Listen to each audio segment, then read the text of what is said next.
दर्शनपुर नाम के गांव में राजनाथ नाम का एक व्यक्ति रहता था। उसके 1 एकड़ खेत में काम करते हुए उसके पास जो 3 गायें हैं, उन्हें पालते हुए उनके दूध से व्यापार करते हुए वो अपना जीवन गुजारता था। राजनाथ एक बहुत ही अच्छे स्वभाव वाला व्यक्ति है और वो अपनी गायों का बहुत अच्छे ख्याल रखता था। हर रोज जब खेत से लौट आते वक्त अपने खांधे पर अनाज उठाकर ले आता था। ऐसे ही वो आज भी खाना देने के लिए जाते वक्त। क्यों रंजित, तुमने फिर से शुरू कर दी अपनी समाज सेवा? अगर तुम्हारे पास अनाज ज्यादा हो तो घर में कहीं छुपा लो। ऐसे बिना किसी लाभ के बेकार में क्यों देते हो? अरे ऐसे क्यों कह रहे हो भाई? हम इंसान किसी से भी मुंह खोलकर कुछ भी मांग सकते हैं, लेकिन ये बेजुबान जानवर ये कैसे किसी मदद मांग पाएंगे भला? और भी हर काम लाभ के लिए नहीं किया जाता है। उन जानवरों का थोड़ा पेट भरा वही काफी है। तुम्हें बदलना मेरी बस की बात नहीं है, लेकिन चलो घर चलते हैं। ये कहते हुए दोनों अपने अपने घर चले जाते हैं। घर पहुंचने के बाद राजनाथ अपनी गायों को चारा डालकर खुद भी जाकर थोड़ा सा खाकर आराम से सो जाता है। ऐसे सुकून में चल रही थी राजनाथ की जिंदगी। राजनाथ को इतने सुकून में देखकर बर्दाश्त नहीं कर पाता है उसके घर के सामने वाले बंगलों में रहने वाला गंगूबाई। अब कोई फायदा नहीं है, इतने दिनों से सुकून से पूछ पूछ कर थक गया हूँ। कल इस रंजित का कोई ना कोई फैसला करना होगा। ये कहते हुए अगले दिन सुबह राजनाथ के घर आता है वो जमींदार। क्यों रंजित, प्यार से पूछ रहा हूँ तो समझ में नहीं आ रहा है? क्या सोचा है उसके बारे में? आप चाहे जितना भी कह लो जमींदार साहब, मैं वो काम करने के लिए कभी राजी नहीं होने वाला हूँ। मुझे छोड़ दीजिए। ये कहते हुए खेत में काम करने के लिए निकल जाता है राजनाथ। उसका पीछा करते हुए उसके पीछे ही आता है वो गंगूबाई जमींदार। असल में वो जमींदार रामनाथ के खेत की फसल अच्छी होने की वजह से उसके खेत और गायों को कम दाम में खरीदकर उसे अपने घर में नौकर की तरह रखना चाहता था।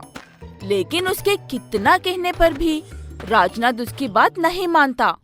तुम बूढ़े हो रहे हो, अब खेती करना तुम्हारा बस की बात नहीं है। और वो गाय भी बूढ़े हो गई है, वो भी तुम्हारा किसी काम की नहीं है। अभी बेच दो, वरना बाद में पछताओगे। जब तक मेरे जिस्म में जान है मैं मेहनत करूंगा, और गायें उनके बचपन से मेरे साथी है। उनसे कोई फायदा हो या ना हो, मैं तुम्हें कुछ नहीं देने वाला हूँ। राजनाथ ये बात कहते ही उस जमींदार को काफी गुस्सा आता है।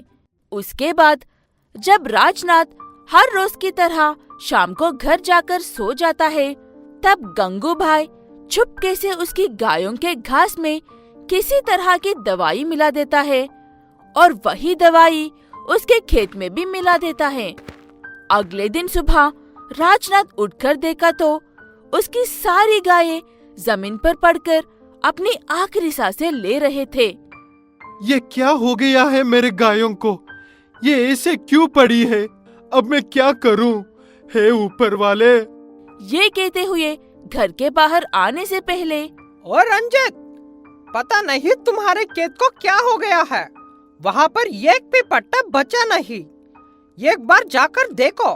एकदम से बड़ा झटका लगता है राजनाथ को। उसे ऐसे देखकर अंदर आता है सुरेश, जो कुछ भी हुआ सारी बात बताता है।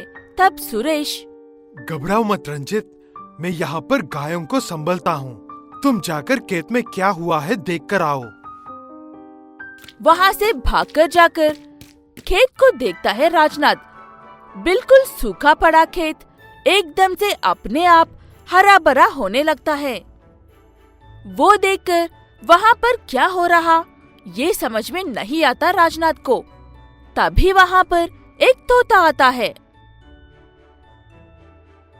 दोस्त, घबराओ मत, कल तुम्हारे जाने के बाद वो जमींदार फिर से यहाँ पर आकर तुम्हारे खेत को बर्बाद किया था। मैं एक जादुई तोता हूँ। मेरे पास बहुत सारी दिव्य शक्तियाँ हैं। मैं कल बस इसीलिए चुप था क्योंकि मैं उस जमींदार को उसके किए की सजा देने चाहता था। यहाँ पर हर रोज जो अनाज लाकर डालते हो उसे मैं ही खाता हूँ। तुम सच में एक बहुत ही अच्छे इंसान हो, इसीलिए मैं तुम्हारी मदद करना चाहता हूँ। ये कहते हुए सारी बात बता देता है वो तोता उसे। ये कहते हुए वो तोता राजनाथ के साथ उसके घर आता है और उसकी बीमार पड़ी गायों को अपनी शक्तियों की मदद से ठीक कर देता है। वो देखकर हैरान रह जाता है सुरेश। उसके बाद असल में जो बात है वो सारी बात बताता है राजनाथ। कोई लाभ ना होने पर भी क्यों कर रहा है कहा था ना मैं, लेकिन तूने बिना स्वार्थ के काम किया था। आज उसी काम करने के लिए ऊपर वाला एक तोते के रूप में आज तेरी मदद कर रहा है। जैसे मैं कहता हूँ ठीक वैसे ही जाकर तुम अपना खेत और गायें उस जमींदार को बेच दो। उसके बाद उसे कैसे सबक सिखाना है ये मेरी जिम्मेदारी है।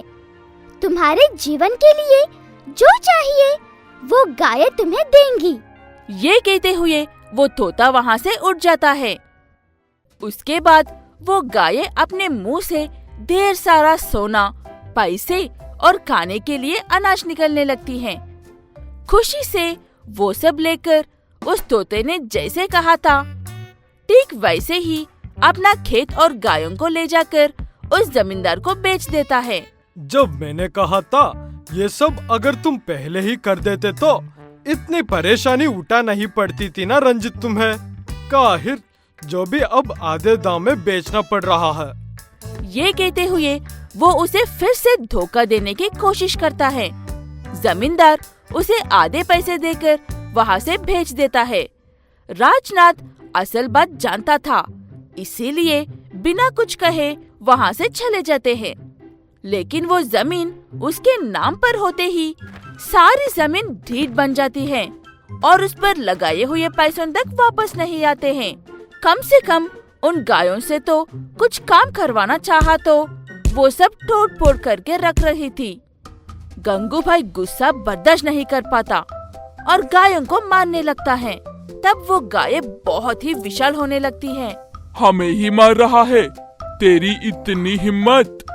हमारे मालिक को तुमने कितना परेशान किया है। इतने अच्छे इंसान को तुमने 2 बार धोखा दिया है, इसीलिए तुझे सबक सिखाने के लिए आए हैं हम।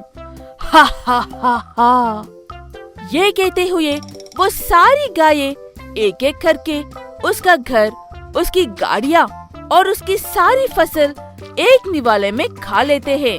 तभी उसे अकल आ जाती है और वो भागते हुए जाकर राजनाथ से माफी मांगता है।